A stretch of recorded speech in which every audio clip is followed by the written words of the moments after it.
Well, Happy New Year and welcome to Off the Beat, the podcast that discusses all things law enforcement from a cop's point of view. My name's DJ Seals. I'm a former detective, crime analyst, and SWAT operator from the metro Atlanta area. Now, I currently work for Motorola as a law enforcement consultant, but I assure you this podcast will never be about product or sales. I promise you that.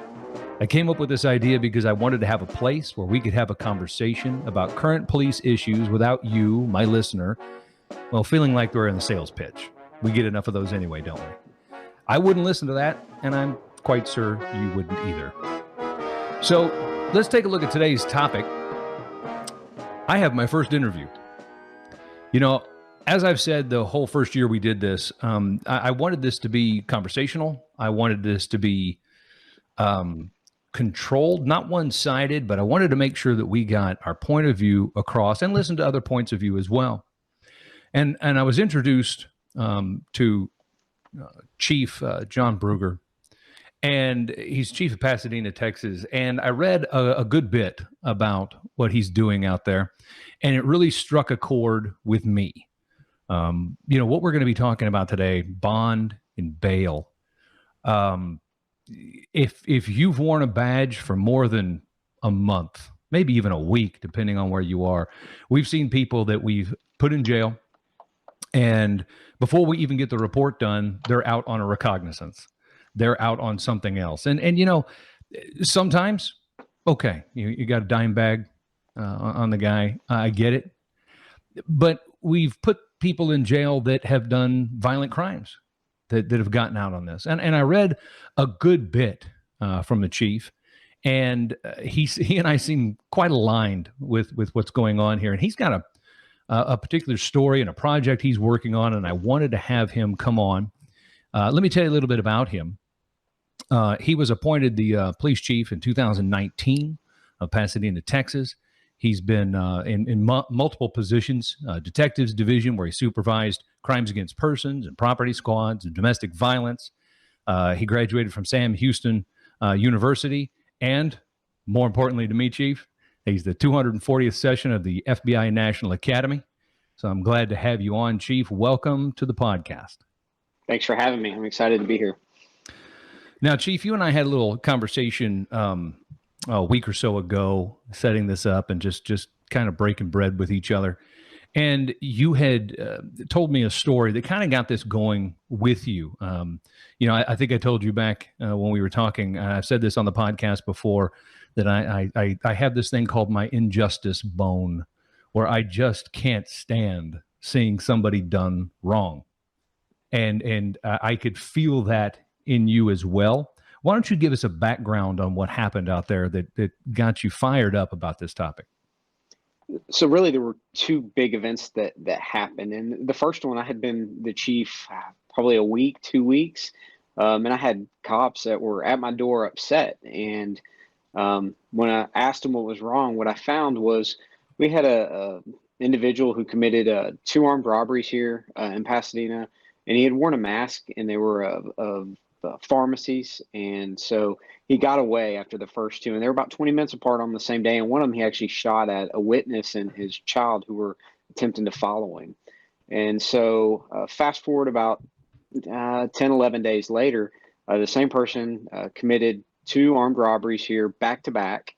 And when he was fleeing the second one, we caught him. He had a gun in one hand, money in the other, was running from the scene. One of our officers actually struck him with a vehicle on purpose when he turned with a gun toward the officer. And so he was arrested, charged with 4 counts of aggravated robbery, which here in the state of Texas is a first-degree felony. You can get up to 99 years in prison on each of those 4 charges. And then he's also charged with aggravated assault on a police officer, which also is a first-degree felony. So you have an individual who's arrested with pretty serious offenses, and the next day he was released on 5 PR bonds. And so needless to say, my cops were upset, which upset me, because here you have, men and women out there risking their lives every day. And, this dangerous person's put back there out there on the street. And, I always tell people I'm charged with, protecting the citizens here. And so to me, it was a public safety issue as well.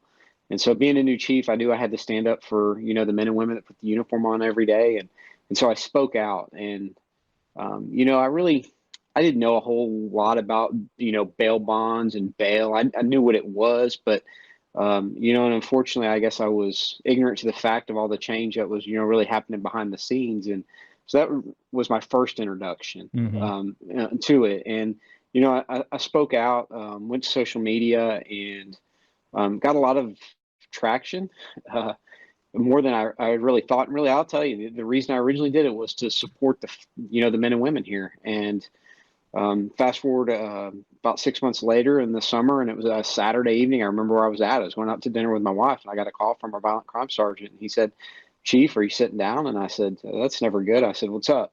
He said, "We had a homicide this afternoon." I said, "I do know that." And he said, "Well, there's more to it that you need to know." And I said, "Okay, what is it?" And he told me that we had an individual that we had investigated a domestic violence case earlier that week on him and arrested him for assaulting his pregnant wife.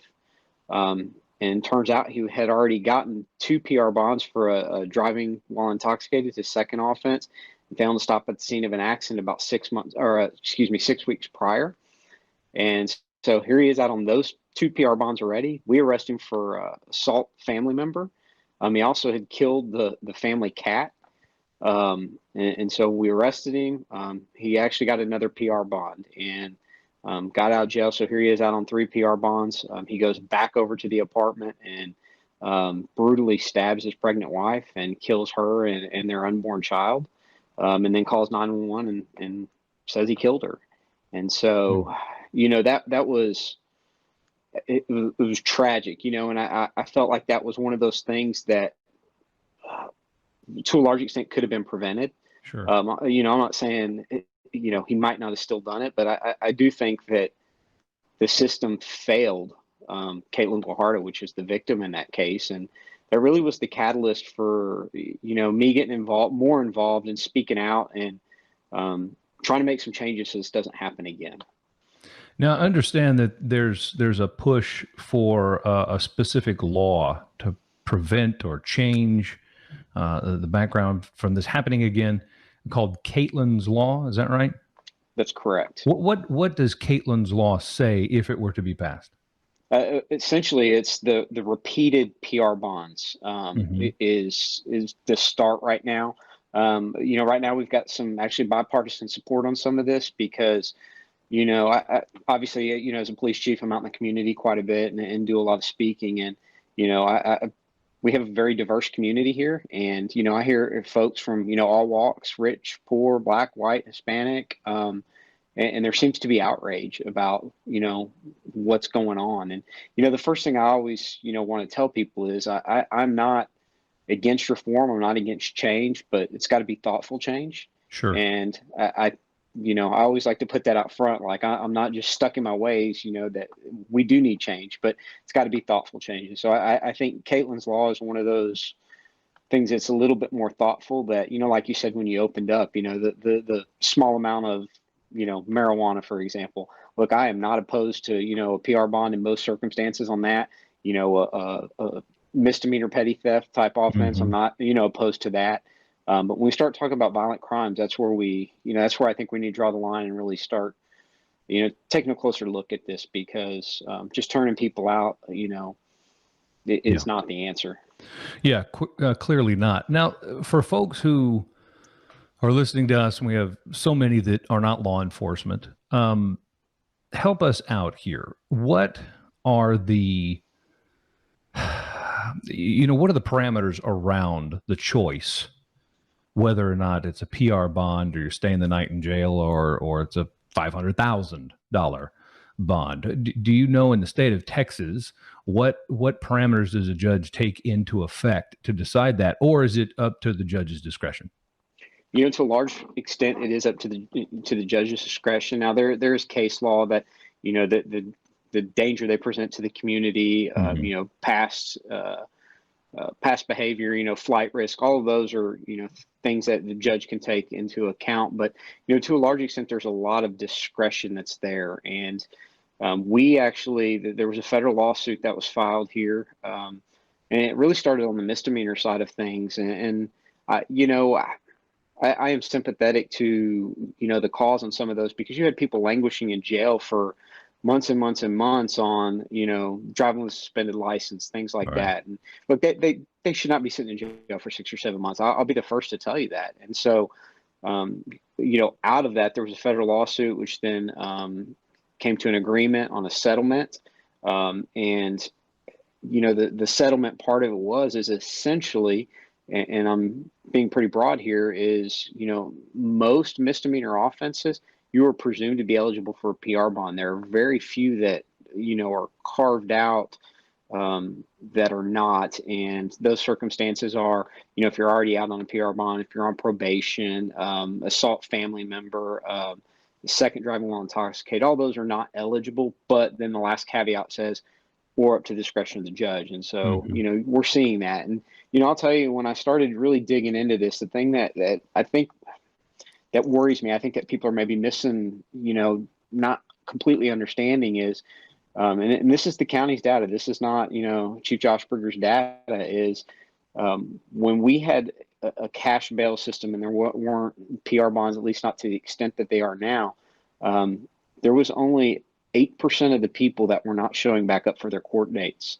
Once they started issuing PR bonds, 40% of the people that are getting PR bonds are not showing back up in court. Well, sure, they have no skin in the game, right? It's exactly right. Right. And that's the one thing I try to tell folks is, to me, it's not as much about, the amount of bail that people have to put up, because look, if I'm a professional athlete and I make millions of dollars, and I get a $10,000, bail, that's, a drop in the bucket, where, Right. If I'm making minimum wage and I get a $10,000, that's, clearly, different. And so I do think, being more specific to this, specific individual, instead of trying to just, one size fits all, because look, even if, the bail's $500 on a, some type of misdemeanor offense, I think what people don't realize is that, and you said it, skin in the game. And if, I get arrested for, let's just say, a misdemeanor amount of marijuana, it's a $500 bond. And my parents, I'm, 18 years old, my parents go, put up the $100 to get me out of jail.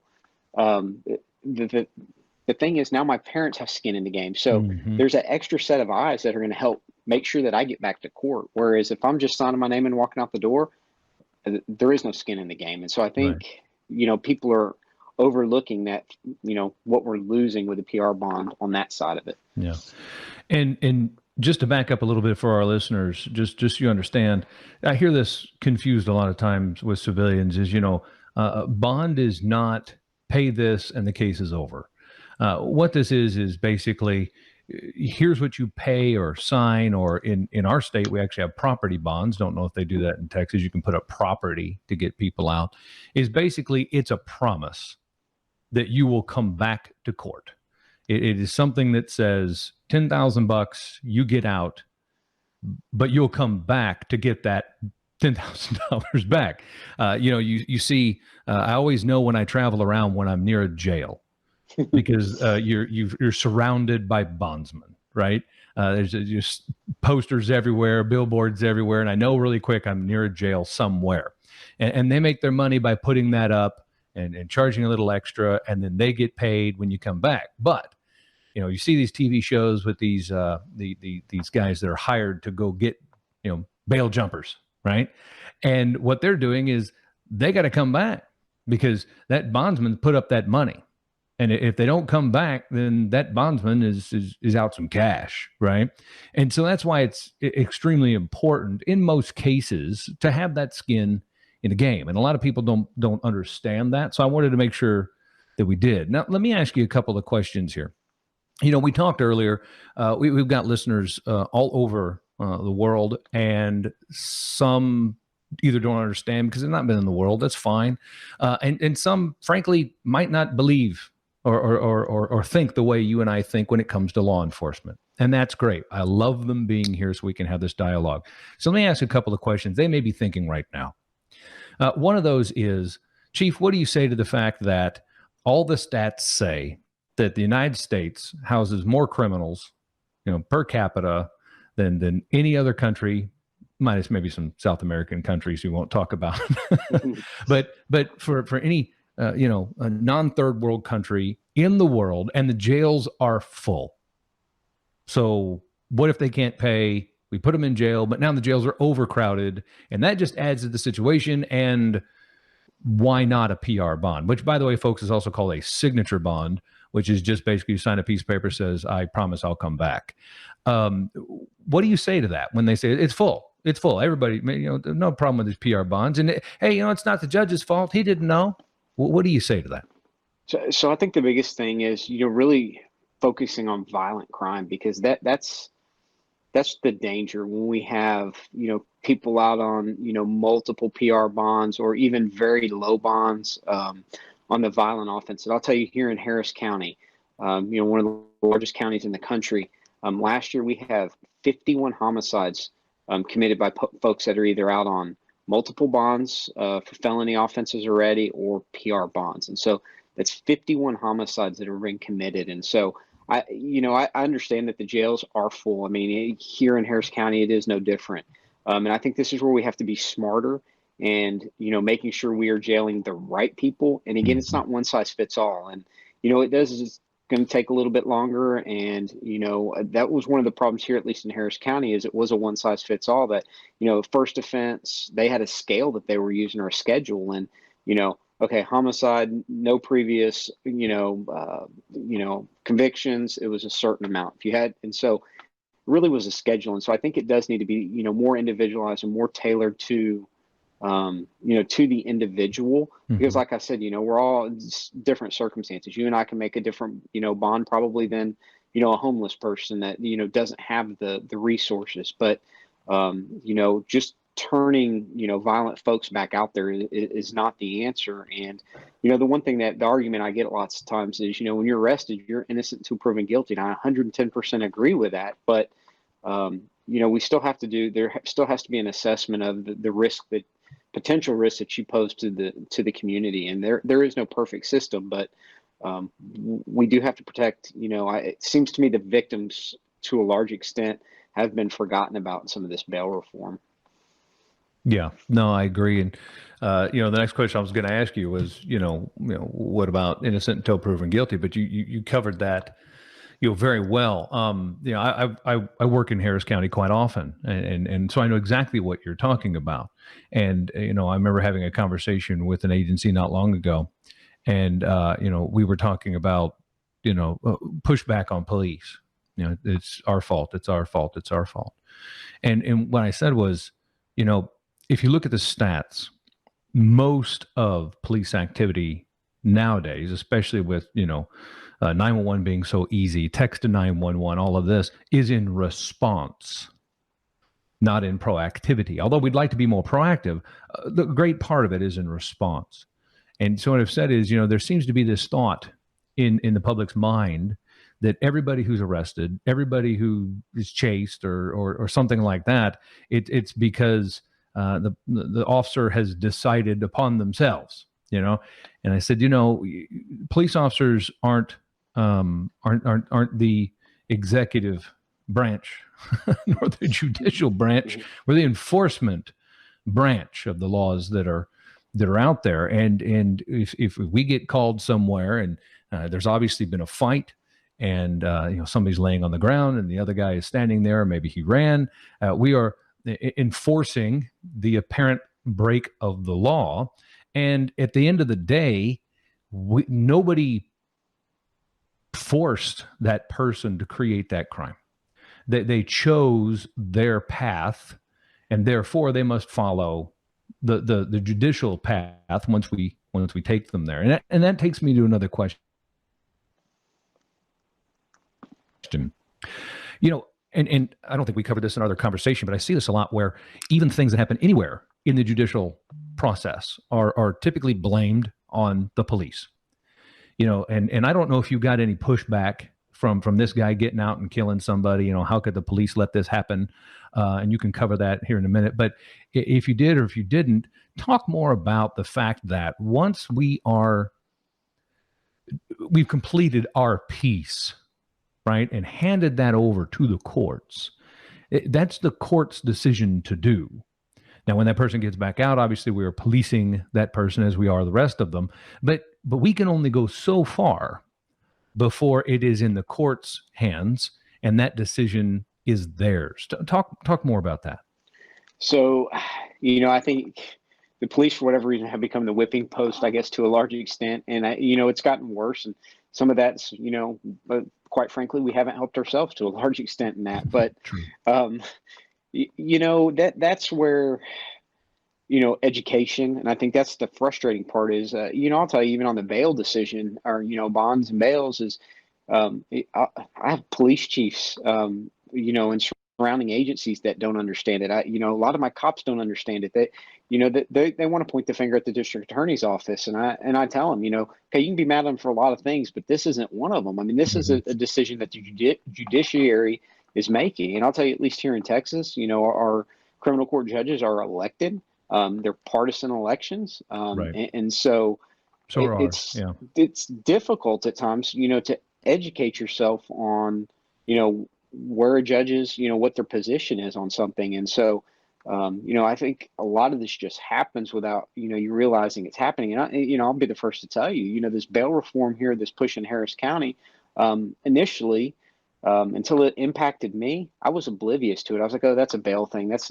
that's not a police thing. Yeah. Yeah. And like you said, we take it up to a certain point and then I say, not my problem anymore. That's, but it's somebody else's, to handle. Well, that's true until it starts to impact public safety. And now you're starting to see, and I'm not going to lay it solely at the feet of bail reform, but I do think it is a factor. Crime is, I'll tell you, the city of Houston had 400 homicides last year. They're up almost 30%, and Chief Acevedo there will tell you that, his belief as well is that, some of this, bail reform it is, probably a contributing factor to some of it. And so, I've been told by judges, stay in my lane, that, bond and bail is not a police function. And I wholeheartedly agree with you until, the decisions that they're making directly impact public safety in this community. And then it is my concern.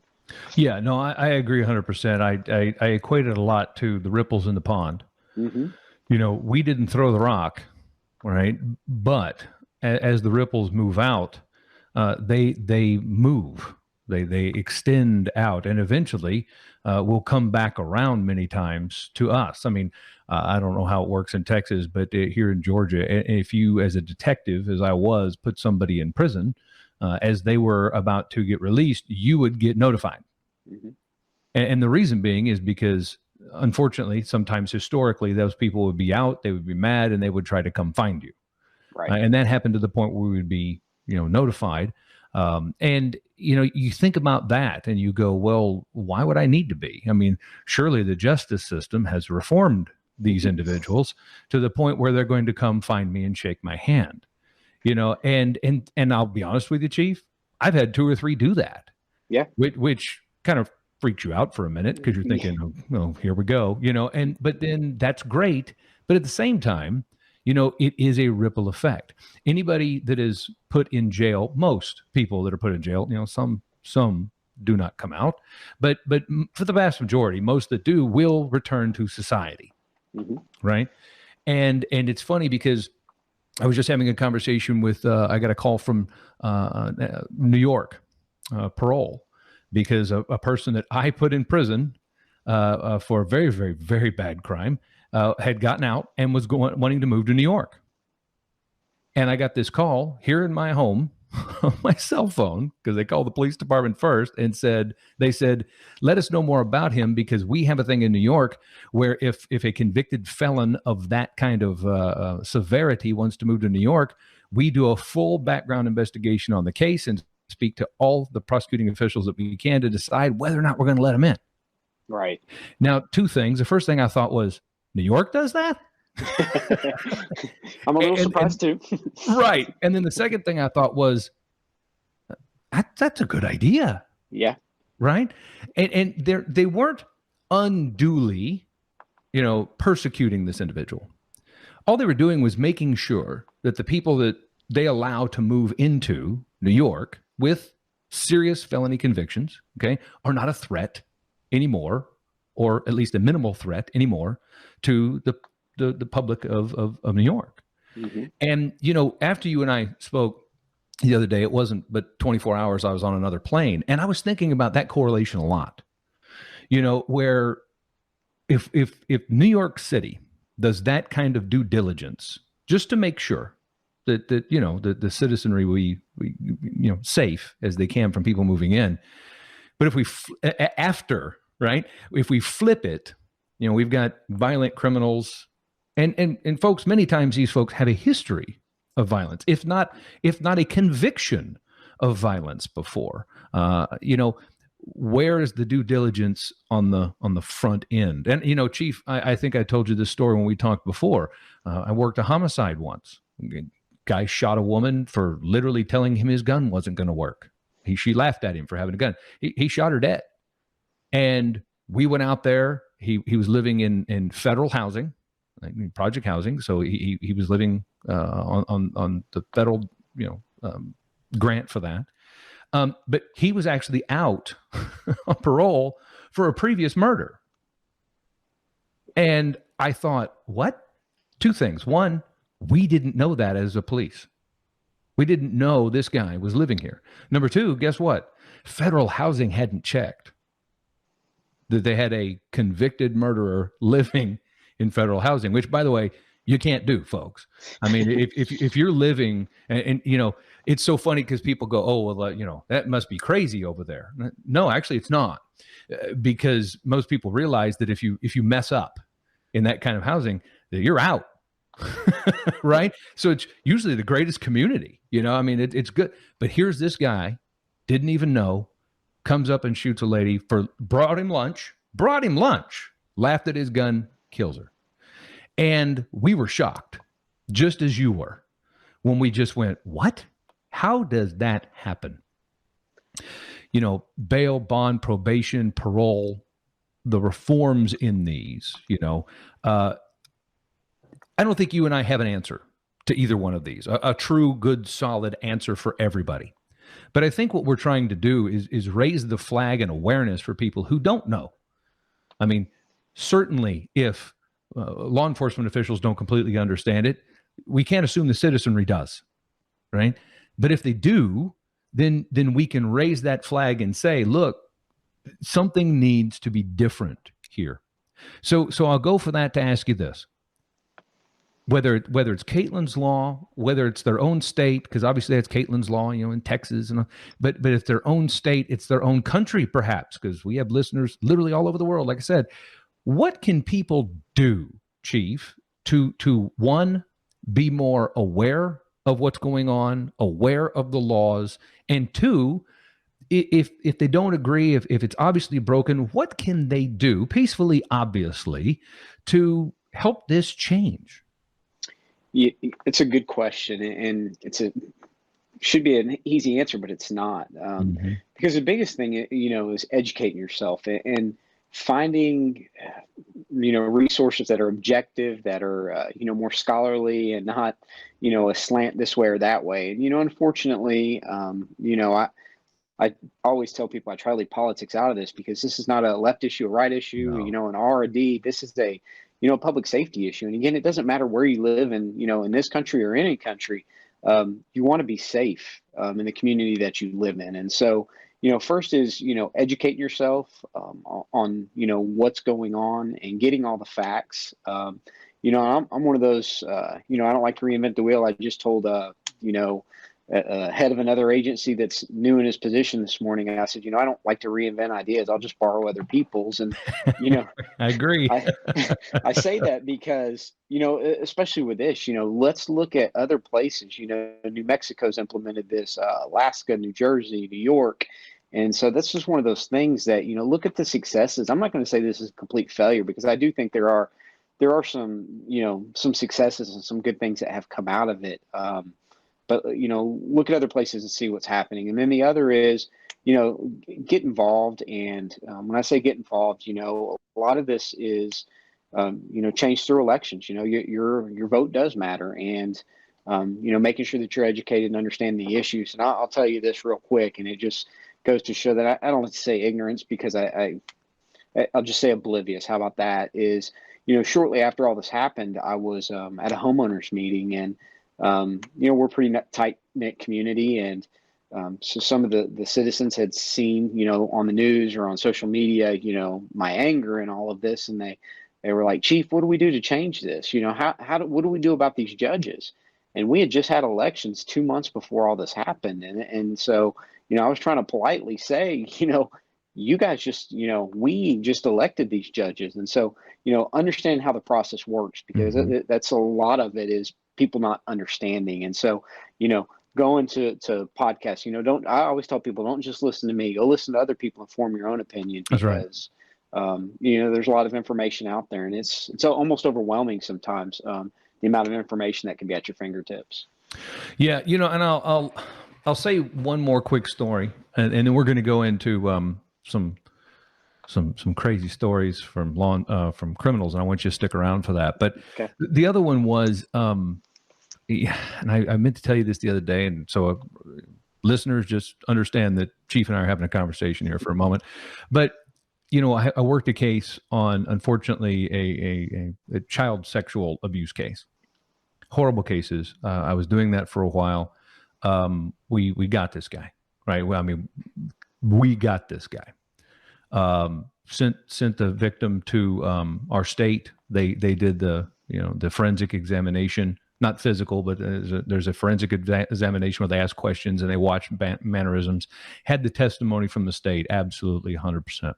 Okay, guy had a history of this, convicted history of this. Brand new judge, literally first day on the bench.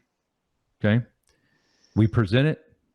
He looks over at the DA, who, by the way, is now a judge herself, and he says, "Where's your witnesses?" And I was on the stand, and I looked over at her, and I thought, she's going to come across the desk. And she goes, "What do you mean, Judge?" He goes, "Where are your witnesses?" Judge, witness to a child molestation?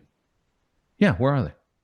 Well, Judge, I don't know if I've ever heard of a of a witness to a multiple repeat. What are you talking about? Well, if you don't have any witnesses, I don't see how you have a case. Dismissed. And she said, "Judge, hold on.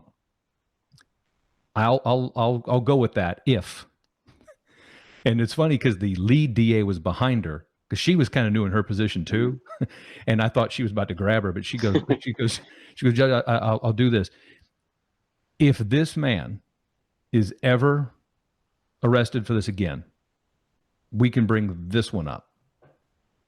And he kind of looked at her, and it was like a glimmer of almost partial realization in his mind, and he said, "Okay, get this. 5 years later, I get a call from her, because we have a judicial district here, multiple counties. And she says, he was arrested in the neighboring county for the same thing." And I said, "What do you need me to do?" And she says, "Show up in court. That's all I need." I said, "Okay." He had an attorney. They were going to get off on this one the same way, right? Because, hey, no witnesses. No, right. She didn't tell him I was coming. I wasn't listed. It was a preliminary. And I showed up, full detective looking suit, whole 9 yards. I walk in, the guy turns his head, looks at me, looks like terrified, looks over at his attorney, whispers something. The attorney stood up and said, "Judge, we'd like to change this to a plea hearing." And he's now in prison. Yeah. The thing, though, is I was haunted, and still am today, because that day, that little girl had to go home with him because he was mama's boyfriend. It's terrible. Yeah. And whether it be Caitlin, whether it be this little girl, whether it be any other victims, education. Educate yourselves. Make sure your DAs, your cops, your judges are educated on the law, procedure, criminal investigation even, right? That really comes back to it. And Chief, that's kind of why I started this podcast. I just wanted to make sure that people understood the entire story. I'm a big Paul Harvey fan.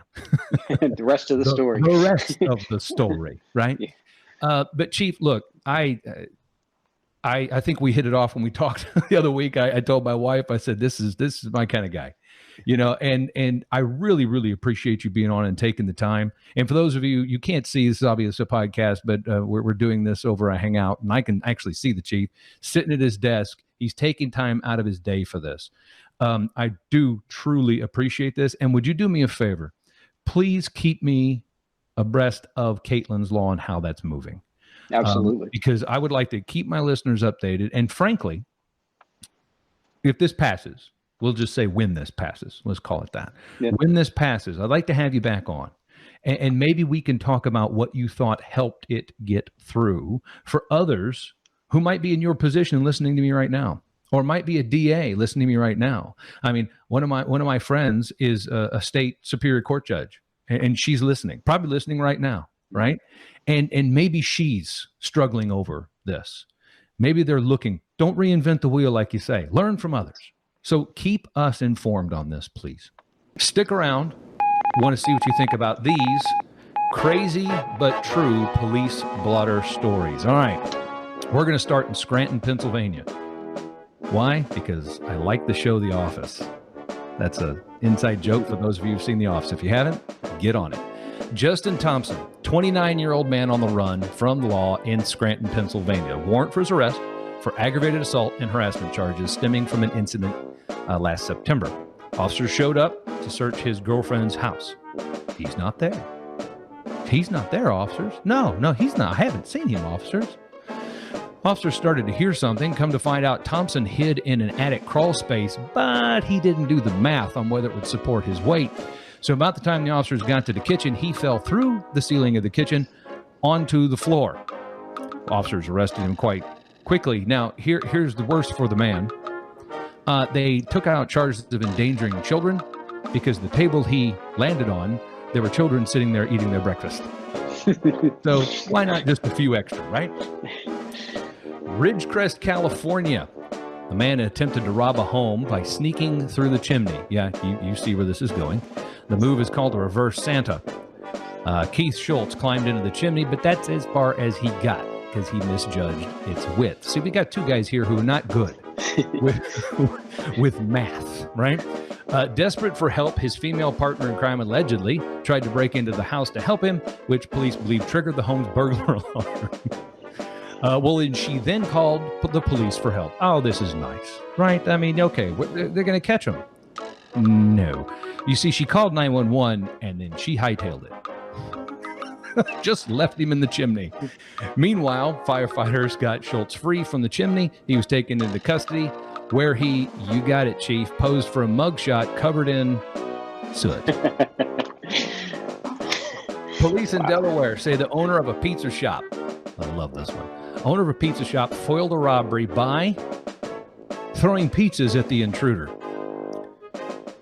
Reports from the Delaware News Journal, the incident happened in Greenwood late Friday when a man with a machete entered this. Now think about this for a minute. He's got a machete, okay? And you're throwing pizzas at him. He entered the Stargate Pizza at closing and demanded money. This is from the state police release. Quote, the owner advised the suspect that he did not have any money and quickly threw a hot, freshly cooked pizza in his face, causing the suspect to flee. However, Chief, what hot pizza right out of the oven in your face? What do you think's on this guy's face now? He's probably got some burn marks. Oh boy, and cheese everywhere. And well, guess what? He missed the door. Ran into the door frame, knocked him out, where police were able to arrest him.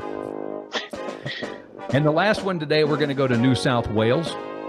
Police say they heard a loud bang outside their station in Eastwood. They headed out to take a look, and they discovered two of their park squad cars had been hit by a hit-and-run driver, significantly damaging one of the vehicles. But he was gone. An hour later, though, they pulled over what appeared to be the van because, of course, they checked the surveillance tapes. And inside the van, listen, Chief, hold on for a second. Let's pause this one for a minute. I used to have a captain that said, especially with narcotics, he says, it's always the dumb ones. It's always the dumb ones, okay? So they pull over this van. I've kind of played the hand here. Inside the van, I'm glad you're sitting down, Chief. 600 pounds of methamphetamine. Now, folks, just so you know, Chief, what's the biggest meth bust you've had in Pasadena, Texas, poundage or ounce wise? It's not 600 pounds. 600 pounds is a lot of meth. It's probably the most I've ever heard. It's a stupid amount of meth, right? Yes. The whole van must have been full. So 600 pounds of meth with a street value at the time of about $140 million. I love this quote. Now, this is New South Wales, so it's very proper, right? I'm not going to try the accent. The police said, the man has certainly had a very, very bad day. I mean, you can't make this up. Quote, crashing into a police vehicle with that amount of drugs on board is somewhat unheard of. Somewhat? Somewhat. Okay. It's an exceptional set of circumstances. I love it. So I'll get to the last sentence in a minute, but let's think about this for a minute. By the way, he was drunk. So you go to pick up a van, because we know this is not the dealer, this is not the supplier, this is some plebe that's expendable. You go to pick up the van with 600 pounds of methamphetamine, $140 million worth. Do you think he got drunk before or after? God, and if it was before, who gave him the keys? I mean, you know, you like the crime. I'm not a big one on crime shows, but you know, some of these you get a kick out of. Can you imagine the conversation of the main bad guys after? What happened to the meth?